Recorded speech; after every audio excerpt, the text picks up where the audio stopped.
Ever since the release of Sonic Forces in 2017, I have come to expect disappointment.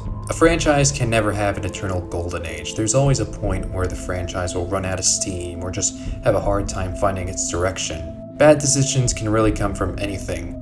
A season of TV, a book, and who knows, maybe even a graphic novel series. Amphibia is my favorite show of all time. That doesn't mean it's the best show I have ever seen, it just makes it the most important to me. But the final season was kinda shit.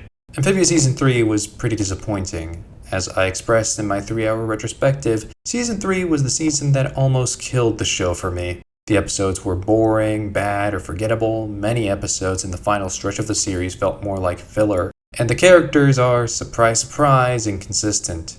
There are only a couple of episodes I actually liked from this era of the show, and the only thing that saved the season for me was the fact that the ending was good.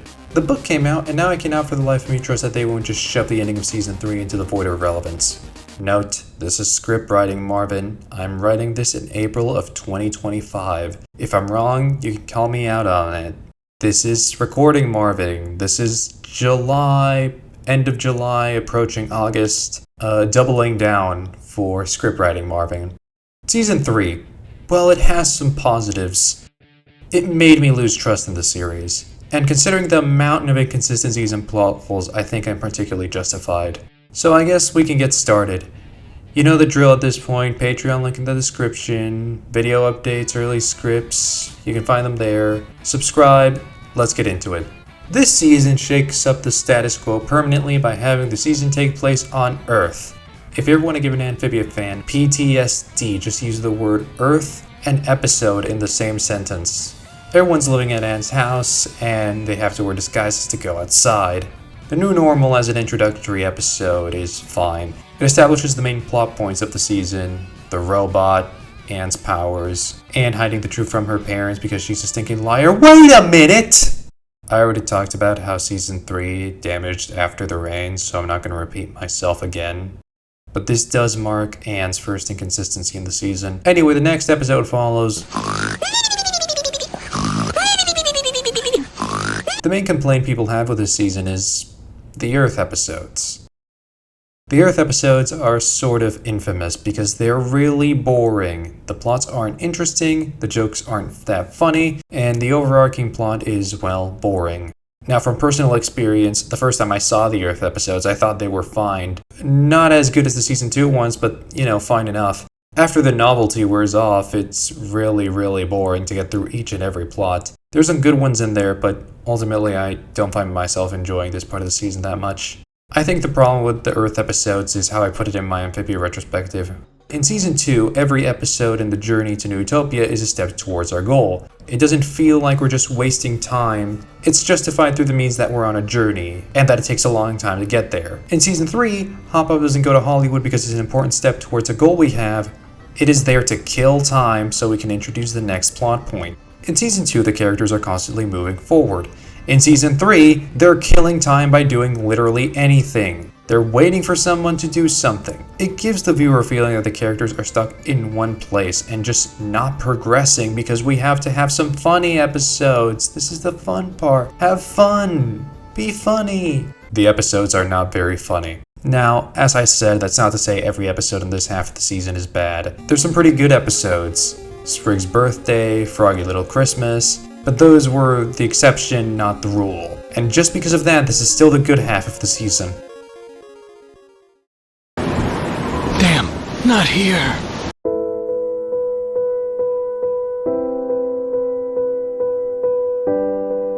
I have so many things to say about this season. I genuinely don't know where to begin. I guess let's start with a personal one. Throughout the series, one of my favorite parts of Season 1 and 2 was the brutal hatred between Sasha and Sprig. Trust me when I say, when these two looked at each other, the blood would not boil, it would evaporate. These two hated each other, and last Sprig knew of Sasha, she betrayed Anne a second time. You better believe the beef between these two was going to be back with 20 packs of extra seasoning.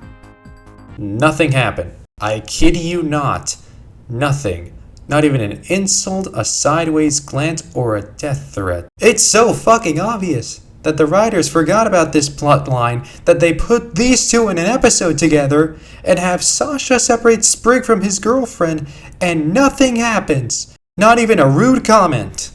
Oh, and suddenly Sprig has beef with Grime because Sprig beat him in a fight or something. Wow, that's so relevant! The cast act as if they've hated each other since then. But this is the first time they've spoken this season. I waited for the day where Sprig and Sasha would finally quell their differences in an episode, filled with bickering, insults, jokes, most importantly, an understanding. An understanding that they both care about Anne, and that Sasha has left behind all of her previous actions. And maybe just accept their differences, or even become friends. The show had loads of time and opportunity to make this happen. In Battle of the Bands, Sasha's redemption arc is entering its midway point, and the character that helps her see the error of her ways is Toadie. Toadie is a supporting character to a secondary character, which makes him a tertiary character. I think it would have been miles, actually, I think it would have been kilometers better if Sasha was forced to team up with Sprig and he was the one who helped her understand her mistakes. I think this episode would have been better by planets if that change was done. Also, if it was changed to 22 minutes, it would have been great. Anyway, back to season 3. Anne is, do I have to say it? I've said this so many times. Anne is so fucking inconsistent this season. If you ignore my retrospective, this is the third time I have screamed about this character's inconsistency. We already went about her lying to her parents twice. So I guess it's time to talk about her forgiveness towards Sasha. Oh boy, I'm getting into territory with this. Enemy territory, more specifically. Sasha betrays Anne. Twice. Once in Toad Tower, a second time in Newtopia. The second one was especially hurtful because Sasha said she had changed, she had understood her toxic ways, when in reality it was just another way to use her. She doesn't know how Sasha feels after Battle of the Bands, or True Colors. So, explain to me why she just forgives Sasha instantly? From here to here, these two don't speak to each other. And suddenly they're all buddy-buddy after like 3 months of not talking to each other. And before anyone says it, I know there's a moment where Anne thinks Sasha's manipulating her again, but it feels kind of forced and out of pocket. But Marcy's journal explains that despite everything that happened, Anne cared about Sasha and wanted to save her. Yeah, that part of the book is inconsistent with the character too. Especially when you remember after the rain and the first temple. Also, the book is setting up the building blocks to ruin the perfect ending the series had. And you know what comes next.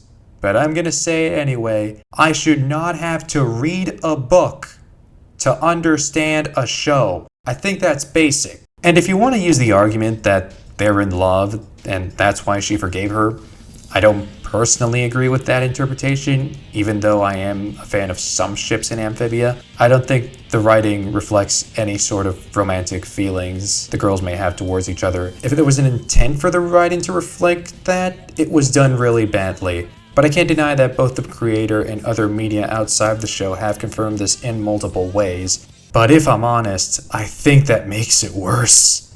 Forgiving someone instantly for using you as a means to an end, twice, those aren't exactly the building blocks to a healthy relationship. Also, I don't know how that works if they canonically went their separate ways after Marcy left. Sasha even says that they had different friend groups.